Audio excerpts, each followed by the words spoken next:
Forest classifier देखा था classification algorithms में। अब उसके बाद हमारे पास ग्रेडियंट बूस्टिंग क्लासिफायर होता है। जैसे हमारे पास बिल्कुल वही पिक्चर यूज़ हुई हुई है जो तुम्हारे पास पहले एल्गोरिथम में यूज़ हुई हुई थी, यानी कि रिग्रेशन प्रॉब्लम में। और बूस्टिंग एल्गोरिथम का कॉन्सेप्ट यही होता है, बूस्ट करने का मतलब यही होता है कि वो अपने एरर रेट से सीखता है। यानी कि पहले जो एल्गोरिथम ट्रेन किया जाएगा वो क्या होगा, एक वीक लर्नर होगा। फिर उसके बाद उसमें जो हाईली वेटेड एरर होंगे वो क्या होंगे हमारे पास, उसको कंसिडर करेगा कि भाई ट्रेनिंग डेटा में उस एरर को कंसिडर करे तो वो एक और एल्गोरिथम बनाएगा जो और ज़्यादा इम्प्रोवाइज्ड होगा।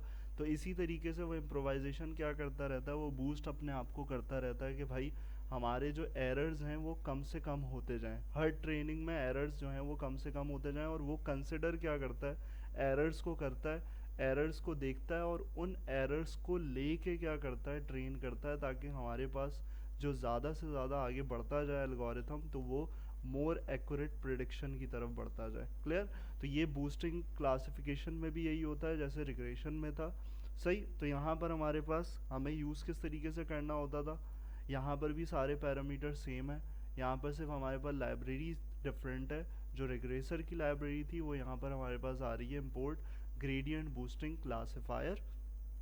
और इसमें हमने क्या किया हुआ, हमने एस्टिमेटर्स अप्लाई किए हुए 100। इसका मतलब है कि 100 ट्रीज, यानी कि जो डिसीजन ट्रीज हैं हमारे पास वो 100 बनेंगे जैसे हमारे पास रैंडम फॉरेस्ट क्लासिफायर में थे।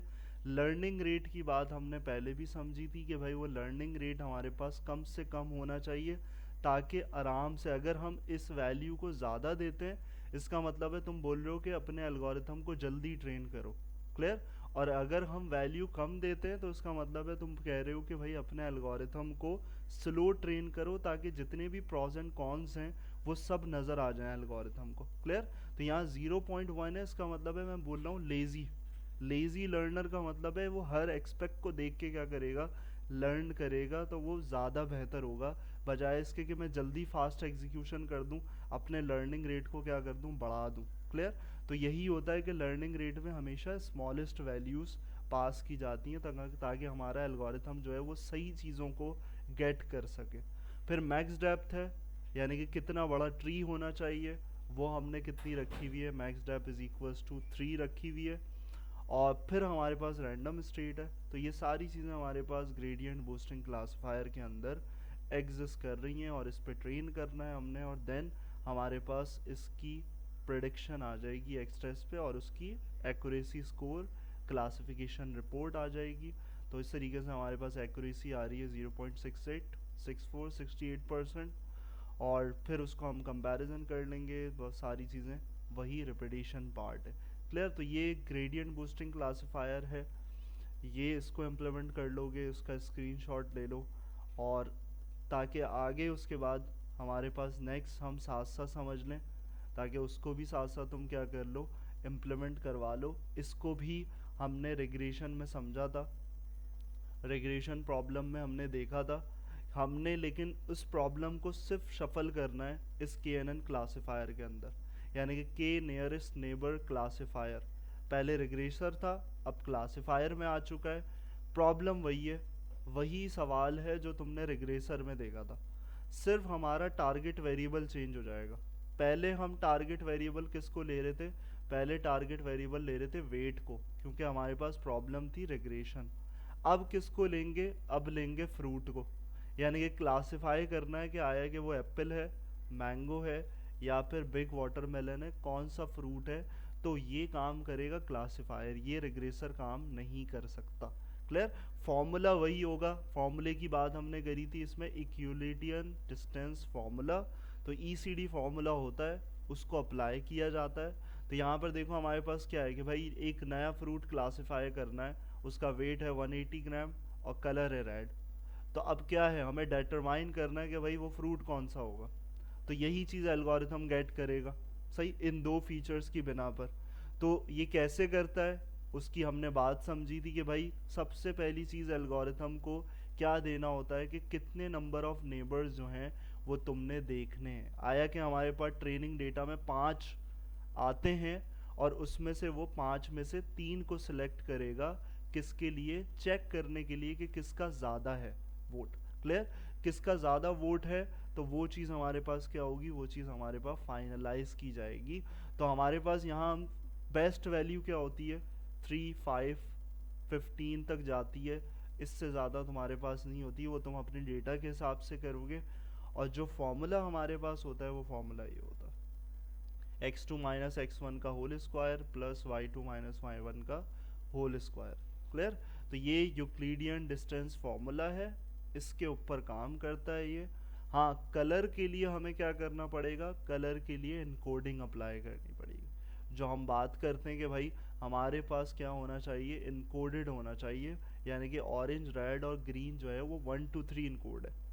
1 means orange, 2 means red, green means जो है हमारे पास 3 मीन्स ग्रीन हो गया। क्लियर? तो ये न्यूमेरिकल वैल्यू होनी चाहिए ताकि तुम्हारे फॉर्मूले में फिट की जा सके।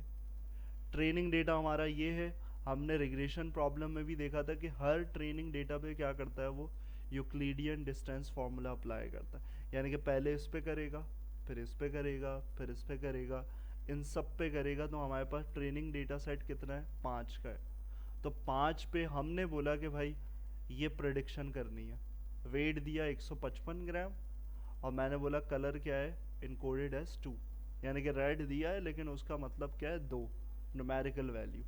तो अब यहाँ पर क्या है, वेट x जो है वो क्या है, वेट है, y क्या है, इनकोडेड कलर है। अब ये x और y इंडिपेंडेंट और डिपेंडेंट वेरिएबल्स नहीं है, ये फॉर्मूले के कि x में क्या रखना है, वेट रखना है, y में क्या रखना है, कलर रखना है। तो अब फॉर्मूले की वैल्यूज वो पुट करता है ऐसे। 155 हमारे पास क्या है, 155 जो हमारा टारगेट है।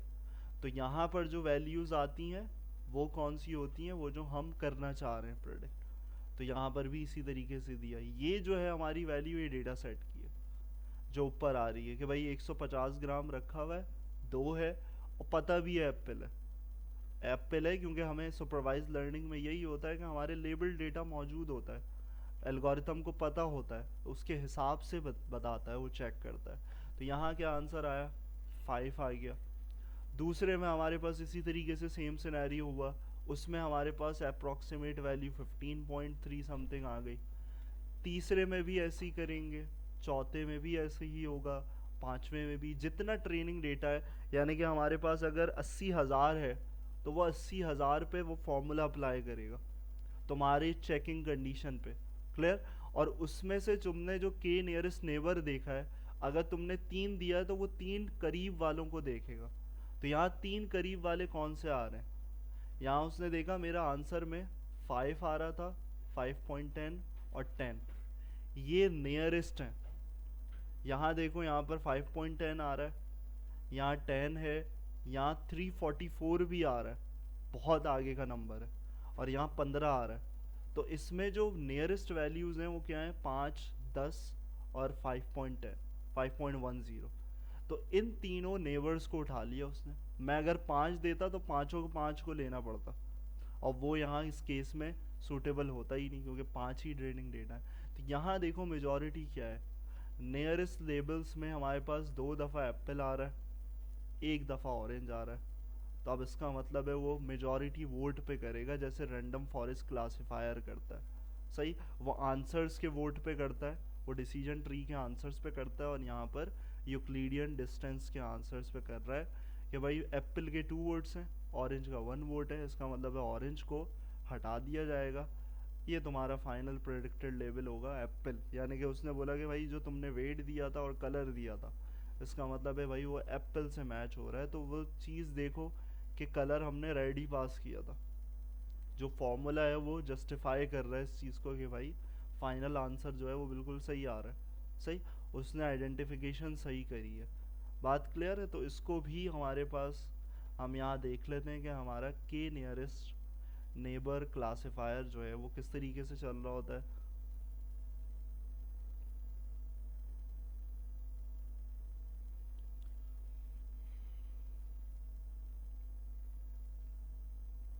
तो यहाँ पर देखो हमारे पास बिल्कुल वही तरीका है, उसी तरीके से इम्प्लीमेंट करना है, सिर्फ रिग्रेसर की जगह क्लासिफायर है। और यहाँ पर हमारा डेटा सेट बड़ा है, तो हमने n neighbours, number of neighbours हमने 3 नहीं दिए ना 5 दिए, क्योंकि हमारा डेटा सेट अलग है। हमारे पास ज़्यादा वैल्यूज़ हैं, वहाँ तो 5 थी सिर्फ, तो हमने 15 लिए कि भाई 15 में से देख के कंपेयर करके बताओ। सही। और उस पे हमारे पास ये हो गया ट्रेन। और देन हमारे पास यहाँ पर लिखा हुआ है कि भाई यहाँ पर रिड्यूस ओवरफिटिंग बाय एडजस्टिंग के नंबर ऑफ नेबर्स। ये पहले भी मैं समझा चुका हूँ कि भाई अपने जो तुम्हारे पास नंबर ऑफ नेबर्स हैं उसकी अगर ओवरफिटिंग को ख़त्म करना है, यानी कि कॉम्प्लेक्स नहीं होने देना, तो तुम्हारे पास क्या होगा, यहाँ जो तुम्हारी छोटी वैल्यूज़ हैं वो क्या होंगी, वो सेंसिटिव ओवरफिटिंग की तरफ जाएंगी। यानी कि अगर 2 3 डालते हो तुम, जैसे अभी हमने बात करी, वहाँ डेटा सेट कम है, यहाँ ज़्यादा है, तो इसलिए हम लोअर के रखेंगे तो ओवरफिट हो जाएगा। हाँ, अगर हम हायर के रखते हैं क्योंकि हमारा डेटा सेट बड़ा है, तो वहाँ पर क्या होगा, वहाँ पर अंडर फिटिंग के भी चांसेस हैं कि बहुत ज़्यादा रख दिया तो अंडर फिट हो जाएगा। क्लियर है। मैंने बोला 50 रख दिया एन नेबर्स, तो इसका मतलब है वो बिल्कुल ही तुम्हारे पास क्या होगा, अलग आंसर दे रहा होगा। तो हमने क्या करना है, उसके बीच में चलना है। तो 20 15 18 17, तो इस तरीके से तुम्हारे पास क्या होगा, बिल्कुल best case to generalised. To generalise का मतलब है बहुत ज़्यादा अंडर फिटिंग की तरफ। हमें चाहिए कि सिर्फ जनरलाइजेशन चाहिए, तो वो हम 15 पे रख रहे हैं। क्लियर। तो यहाँ देखो दोनों केसेस से हट के रखा है हमने 15, जो कि बीच में होना चाहिए था, दरमियान में। क्लियर। तो यहाँ पर हमारे पास, यहाँ हमने प्रेडिक्शन दी और उस पर टेस्ट कर लिया, तो उस पर हमारे पास एक्यूरेसी, क्लासिफिकेशन रिपोर्ट वही आएगी, वही सारी चीज़ें होंगी। तो यही है तुम्हारे पास, अगर क्लासिफिकेशन का आ जाता है तो जितने एल्गोरिथम पढ़े हैं उन सबको ट्रेन करके बेस्ट निकालना होगा कि भाई किस कौन सा जो एल्गोरिथम है वो बेस्ट आउटपुट दे रहा है, बेस्ट एक्यूरेसी बता रहा है। तो उसी को तुम क्या करोगे, प्रोजेक्ट में इस्तेमाल करोगे आगे फ्लास्क के अंदर, कि भाई वो प्रोडिक्शन सही दे सके आया कि सही। तो इसको इम्प्लीमेंट करो दोनों को, फिर हम फ्लास्क में जो काम रह गया उसको देख लेंगे। मैं हमारे पास ऑथ एप्लीकेशन में जो चीज़ें हमारे पास रह गई थी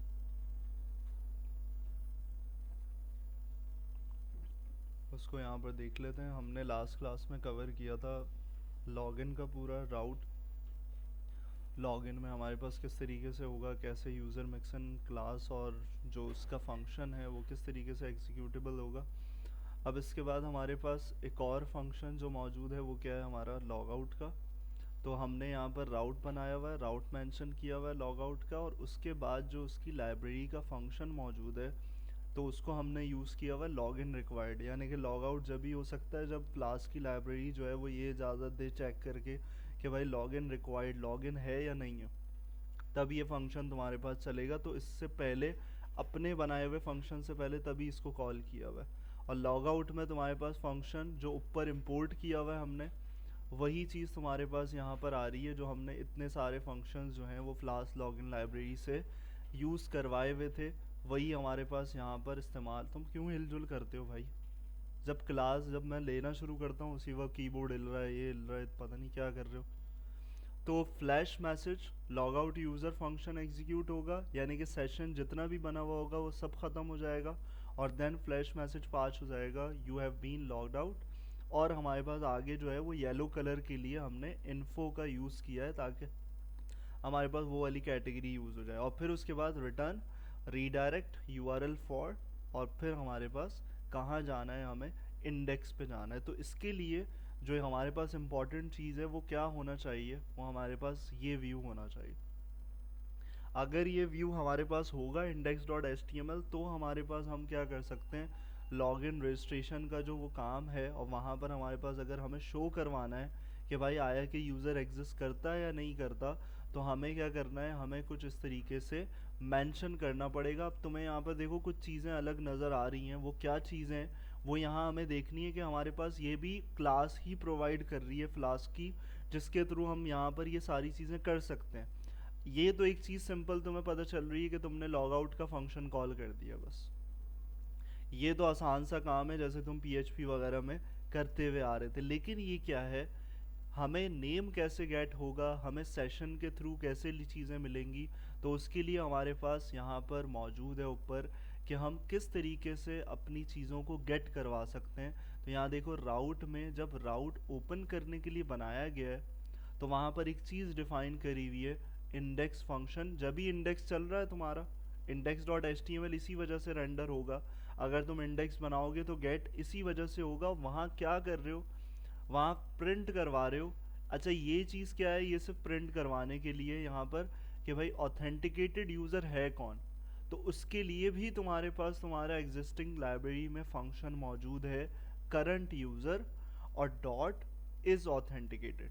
तो जो भी हमारे पास होगा वो हमारे पास क्या होगा कि अगर ऑथेंटिकेटेड है तो इसका मतलब है भाई यूज़र की इंफॉर्मेशन आनी चाहिए, अगर नहीं है इसका मतलब है यूज़र की इंफॉर्मेशन नहीं आएगी। तो हमने करना क्या है, हमने करंट यूज़र के अंदर से उसका नेम गेट करवाना है। तो हम कैसे गेट करवाएंगे, उसके लिए हमारे पास गेट एट्रीब्यूट का फंक्शन। यहाँ तो सिर्फ पूरी है ना हमारे पास, हम चेक कर रहे हैं इज ऑथेंटिकेटेड का मतलब है ये बुलियन वैल्यू है, ट्रू या फॉल्स, होगा या नहीं होगा। सही, लॉग इन हुआ हुआ है तो इसका मतलब है ऑथेंटिकेटेड होगा, अगर नहीं है लॉग आउट हुआ हुआ है तो इसका मतलब है सेशन नहीं बना हुआ, तो वो क्या होगा, इज ऑथेंटिकेटेड नहीं होगा। तो यहाँ गेट एट्रीब्यूट के थ्रू अपना नेम गेट करवा रहे हो ताकि मैं इस नाम को वहाँ पे इस्तेमाल करवा सकूँ। क्लियर है। तो ये फील्ड हमारे पास वही बनी हुई है जो हमने मोंगोडीबी में बनाई है। तो उसी के थ्रू हमारे पास हमारा जो नाम है वो आ जाएगा अगर लॉगिन यूज़र होता है। सही, तो ये दो चीज़ें इसी वजह से करी, अगर नहीं होता तो इसका मतलब है एल्स कंडीशन में नन पास हो जाए। बात क्लियर है भाई। तो यहाँ पर यही चीज़ करने के बाद तुम्हारे पास जो तुम्हारा मेन पार्ट है वो यही है कि तुम ये जो कर रहे हो इसी वजह से तुम यहाँ कंडीशन अप्लाई कर रहे हो। यहाँ पर क्या कंडीशन अप्लाई कर रहे हो, इफ़ करंट यूज़र यानी कि वही पास हुआ हुआ यूज़र डॉट इज़ ऑथेंटिकेटेड अगर होता है तो भाई ये चलेगा तुम्हारे पास, यानी कि कुछ ऐसे शो होगा। और अगर नहीं होता यानी कि फॉल्स रिटर्न हो जाए तो उसमें वहाँ पर तुम्हारे पास वही एज इट इज़ तुम्हारे लॉगिन और रजिस्टर की चीज़ें नज़र आ रही होंगी। और यहाँ पर अगर हो जाता है, चेक हो जाता है, तो हमने मैसेज पास किया हुआ है और then current user dot user name. तो ये कहाँ से आ रहा है, ये अभी तुम्हें बता के आया हूँ कि भाई हमने गेट एट्रीब्यूट करवाया ताकि उसके थ्रू हमारा यूज़र नेम इस तरीके से गेट हो जाए। क्लियर। तो जब यूज़र नेम गेट हो जाएगा इसका मतलब है ये भी एक्टिवेट हो जाएगा। क्लियर। तो यहाँ पर जो हमारे पास डिज़ाइन नज़र आ रहा था वो हमारे पास कुछ इसी तरीके से नज़र आ रहा था। तो यहाँ पर हमें इसको करना पड़ेगा, स्क्रिप्ट्स एक्टिवेट डॉट PS1 और इस पे हमने एप्लीकेशन को चला लेना है।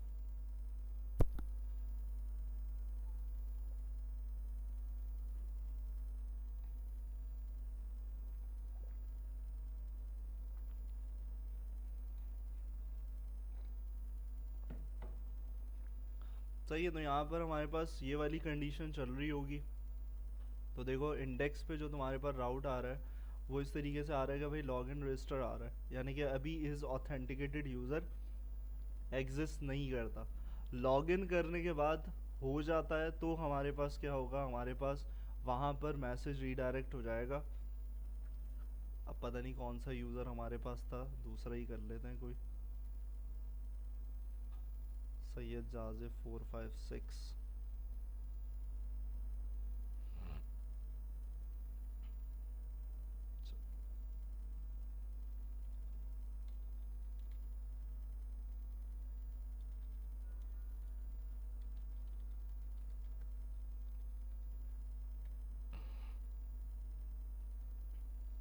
सही है। तो यहाँ पर हमें क्या करना है, हमें लॉगिन चेक करना है और यहाँ पर हमारे पास आ गया इसका पासवर्ड रिक्वायर्ड।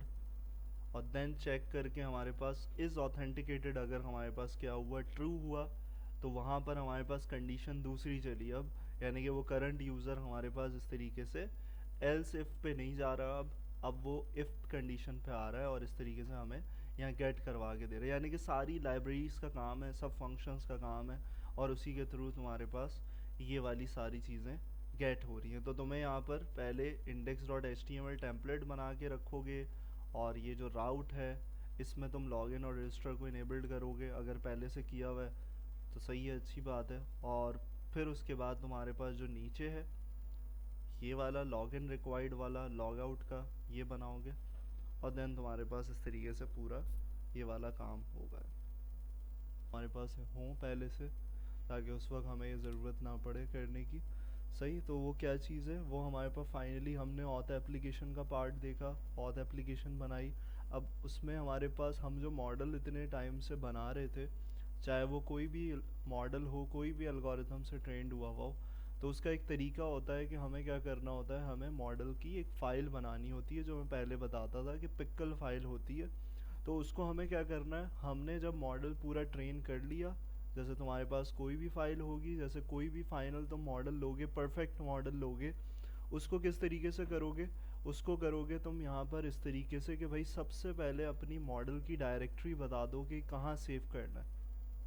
जैसे हम अपनी फ़ाइल को रखते थे, हम डेटा सेट की फ़ाइल को रखते थे, उसी तरीके से हमें यहाँ पर करना है। मॉडल डायरेक्टरी बताई हमने, एक फ़ोल्डर बनाया हुआ है मॉडल्स के नाम का, जिसके अंदर हमारे पास हमारा मॉडल जो है वो सेव होगा। तो अगर हमारे पास डायरेक्टरी नहीं बनी हुई, तो एहतियातन अगर कोड जनरेट कर रहे हो, तो तुम्हारे पास ये ऑपरेशन है ऑपरेटिंग सिस्टम की लाइब्रेरी से, मेक डायरेक्टरीज। तो तुम इसको पास करके भी क्या कर सकते हो, यहाँ पर तुम अपनी डायरेक्टरी क्रिएट करवा सकते हो। अगर एआई प्राइमर कोर्स के अंदर मॉडल्स का फोल्डर ना हुआ, तो वो क्या कर देगा, वो इससे बना देगा। एग्जिस्ट ओके, तो इज इक्वल्स टू ट्रू, अगर है तो फिर सही है। अब यहाँ पर तुम्हारे पास क्या है, तुम्हारे पास देखो तुम्हारी एक्चुअल फाइल है कि तुम फाइल का नाम किस तरीके से देते हो। जो भी तुम्हारा मॉडल होता है, उसके आगे तुम्हारे पास होती है एक्सटेंशन पिक्कल, जिसको तुम बोलते हो पिक्कल की फ़ाइल है। तो इस तरीके से तुम क्या करते हो, पिक्कल की फ़ाइल को प्रोवाइड करते हो और ये बताते हो कि भाई इस नाम की फ़ाइल तुम्हारे पास बनेगी। और उसके साथ करा क्या है तुमने, उसने बोला है कि भाई मॉडल डायरेक्टरी को क्या करो, पाथ को कंबाइन करो, यानी कि भाई इधर बनना चाहिए जो मेरा कंटिन्यूटी पाथ थी मॉडल्स, इसके अंदर मेरी ये वाली फ़ाइल जो है वो बननी चाहिए। तो तुमने पूरा एक्चुअल में पार्ट डिफाइन कर दिया है। और पार्ट डिफाइन करने के बाद तुम्हारे पास असल मेन चीज़ आती है कि तुम अपने मॉडल को सेव करवाने जाओगे। तो सेव करने का तरीका क्या है कि तुम पिक्कल पे काम कर रहे हो, तो तुमने क्या किया है, इम्पोर्ट पिक्कल, जो तुम्हारे पास यहाँ पर मौजूद होती है, गूगल कोलैब के अंदर इंस्टॉल्ड होती है। और यहाँ पर तुम्हारा पैटर्न है विथ ओपन मॉडल पाथ, और फिर यहाँ पर तुम्हारे पास डब्ल्यू बी एज फाइल, यानी कि तुमने क्या करना है, फाइल बनानी है पूरी। और यहाँ फाइल बनाने का तरीका होता है पिक्कल डॉट डंप, यानी कि डंप क्रिएट करते हैं। और डम क्रिएट करने में हमारे पास क्या होता है, हम दे रहे हैं यहाँ पर आर एफ अंडरस्कोर मॉडल। तो ये चीज़ तुम्हारे पास क्या है कि भाई तुम इस नाम से डम बनाना चाह रहे हो, तुम्हारा जो रैंडम फॉरेस्ट रिग्रेसर मॉडल है वो इस नाम से तुम्हारे पास डम बनेगा। और देन तुम क्या कर रहे हो, यहाँ पर फाइल मेंशन कर रहे हो जो तुमने ऊपर बनाई है। अब इसको एग्जीक्यूट करोगे तो तुम्हारे पास यहाँ पर जैसे हमने लोकेशन दी, लोकेशन हमने बताई एआई प्राइमर कोर्स, सही। तो एआई प्राइमर कोर्स है, तो यहाँ तुम्हारी अगर डायरेक्टरी एग्जिस्ट ना करती होगी, तो वो यहाँ पर क्या कर देगा, इसको क्रिएट कर देगा। और तुम्हारे पास तुम्हारी जो पिक्कल की फ़ाइल है वो इस तरीके से तुम्हारे पास जो है बन जाएगी। क्लियर। तो यहाँ पर इस तरीके से क्रिएट होगी। ये वाली जो फाइल है तुम्हारे पास डंप फाइल, इसकी मेमोरी कम होती है, तो इसको तुम क्या करोगे, इसको यूज़ करोगे एज अ सपोर्टर। जब तुम क्या कर रहे होगे, प्रेडिक्शन करवा रहे होगे, तो ये मॉडल इस्तेमाल किया जाएगा तुम्हारे फ्लास्क में। बात क्लियर है। तो फ्लास्क में ये वाली मॉडल की इंटीग्रेशन होती है, तो इसका स्क्रीनशॉट ले लो, या तो अभी कर लो, अभी भी टाइम है, इसको अभी भी इम्प्लीमेंट चेक कर सकते हो, लेकिन रन करनी पड़ेगी पूरी फाइल। तो उसको देख